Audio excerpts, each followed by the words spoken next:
Experiment shows the effect of a lubricant. We use a block of metal polished to an even finish and a metal incline as smooth as glass. Without lubrication, the block will not slip. The two metal surfaces are in actual contact. However, if we lubricate the same surfaces, keep them apart with oil, the block will slide of its own weight. Here, magnified thousands of times, with the help of microphotography, we can see what happens when a metal surface glides over another surface of metal riding on a film of oil.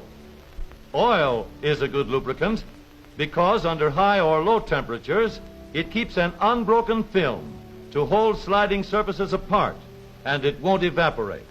Oil is liquid enough to get into small openings between closely fitting parts. Oil is thick enough to form a cushion that stays where it is needed, and it is elastic enough to make a film under pressure. A small flywheel bearing shows why it is necessary to use a good lubricant. We first remove all the grease or oil.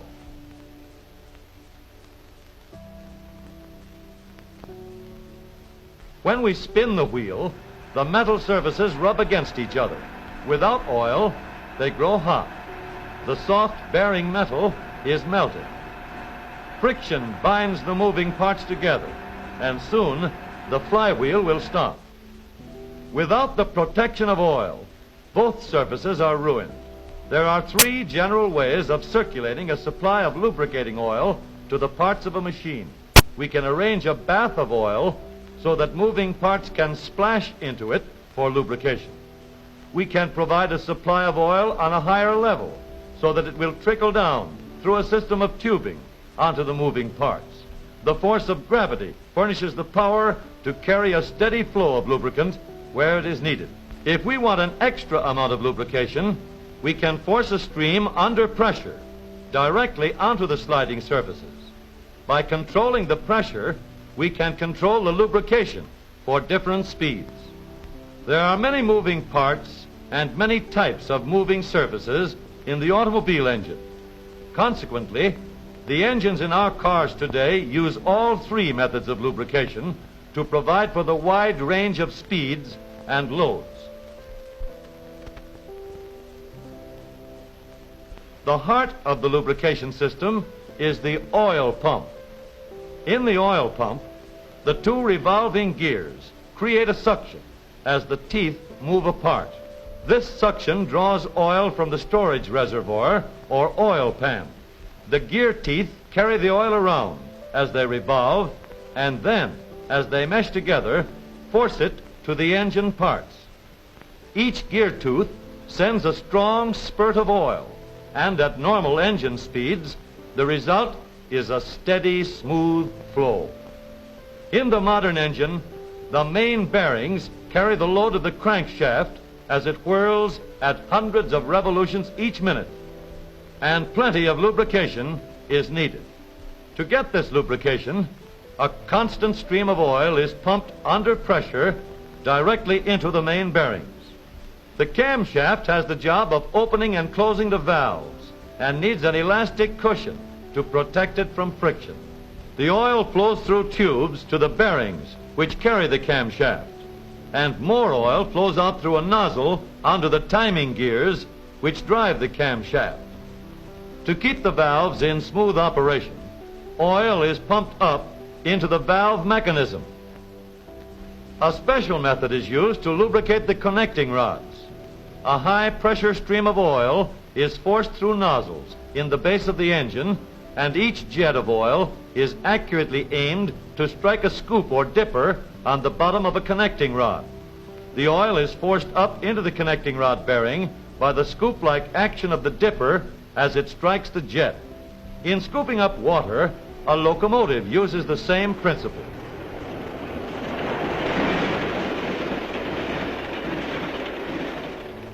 A special motion picture camera equipped with what is called a stroboscope lets us see the action of the dipper on a crankshaft that is actually revolving at a speed of 3,600 times every minute. There is a hole in the bottom of the connecting rod through which the oil passes from the dipper into the bearing. At high engine speeds, the oil enters the dipper at the rate of 120 miles an hour. The barrel shape of the dipper picks up less oil at low speeds than at high speeds. And as the connecting rod splashes into the trough, it throws a spray of oil over the cylinder walls. This spray of oil forms a smooth film to lubricate the speeding piston as it slides up and down in the cylinder. A special ring on the piston controls the amount of this film.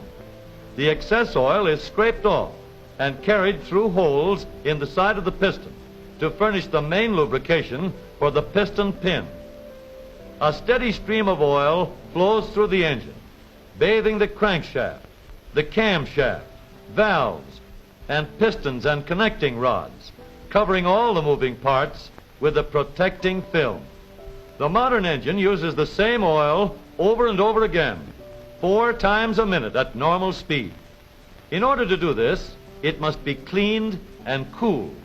Each time the oil passes through the engine, it is filtered so that dirt and impurities can be kept from the polished surfaces.